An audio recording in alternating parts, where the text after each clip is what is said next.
हर साल अश्विनी मास के कृष्ण पक्ष की एकादशी के दिन इंदिरा एकादशी होती है। इस साल यह एकादशी शनिवार 2 अक्टूबर 2021 के दिन मनाई जाएगी। एकादशी का व्रत एक दिन पहले सूर्यास्त के बाद से शुरू हो जाता है, जो एकादशी के अगले दिन सूर्योदय के बाद खोला जाता है। कहते हैं कि इंदिरा एकादशी का व्रत एकादशियों के व्रतों में से सबसे ज़्यादा मुश्किल व्रत होता है।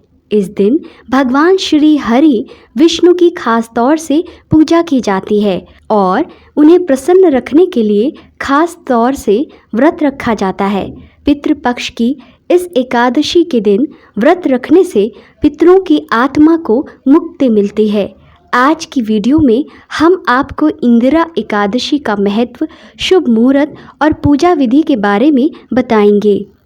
इंदिरा एकादशी का महत्व। मान्यता है कि इंदिरा एकादशी के दिन व्रत रखने और पूजा करने से अश्वमेध यज्ञ के समान फल मिलता है।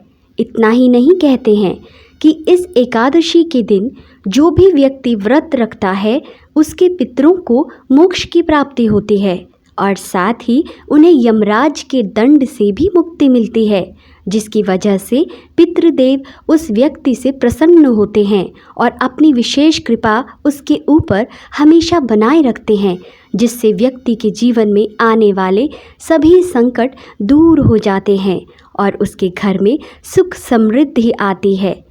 इसके अलावा जो भी व्यक्ति सच्ची श्रद्धा और नियम धर्म के साथ भगवान श्री हरि विष्णु का व्रत रखता है, उसके सभी पाप नष्ट हो जाते हैं और मृत्यु के बाद उसे बैकुंठ धाम की प्राप्ति होती है। अगर आप भी अपने पितरों की आत्मा की शांति चाहते हैं तो इंदिरा एकादशी का व्रत अवश्य रखें।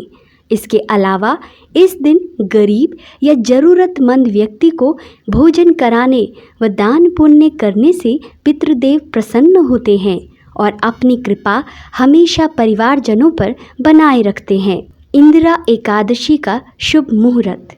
भले ही अश्विनी मास की कृष्ण पक्ष की एकादशी का प्रारंभ शुक्रवार 1 अक्टूबर 2021 की रात 11:03 से हो जाएगा और इसका समापन शनिवार 2 अक्टूबर 2021 रात 11:10 पर होगा। इंदिरा एकादशी व्रत का शनिवार 2 अक्टूबर को ही रखा जाएगा। इंदिरा एकादशी व्रत की पूजा विधि। पहली विधि।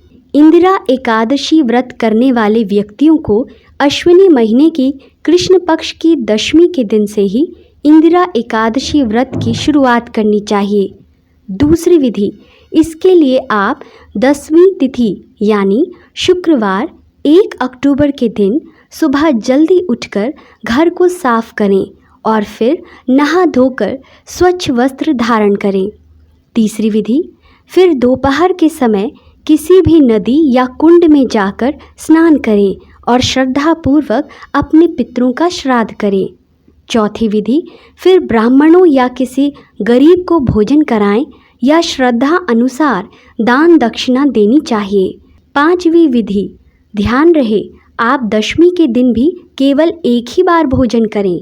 छठी विधि। फिर इंदिरा एकादशी के दिन व्रत वाले व्यक्ति को व्रत लेने का संकल्प लेना चाहिए और सुबह जल्दी उठकर स्नान कर स्वच्छ वस्त्र धारण करने चाहिए। सातवीं विधि। इसके बाद मंदिर में भगवान विष्णु की प्रतिमा स्थापित करें और पितरों को याद करते हुए उनकी पूजा करें। आठवीं विधि। भगवान विष्णु से पितरों द्वारा किए गए किसी भी पाप के लिए क्षमा याचना करें, जिससे कि आपके पितरों के पाप नष्ट हो जाएं और उन्हें आसानी से मोक्ष की प्राप्ति हो सके। नौवीं विधि। इस दिन गाय और कुत्ते के साथ ही कौवे को भी भोजन अवश्य खिलाना चाहिए। 10वीं विधि। फिर ब्राह्मणों को भी भोजन करवाएं और दान दक्षिणा देकर विदा करना चाहिए। आपको हमारी वीडियो कैसी लगी, आप हमें ज़रूर बताएं।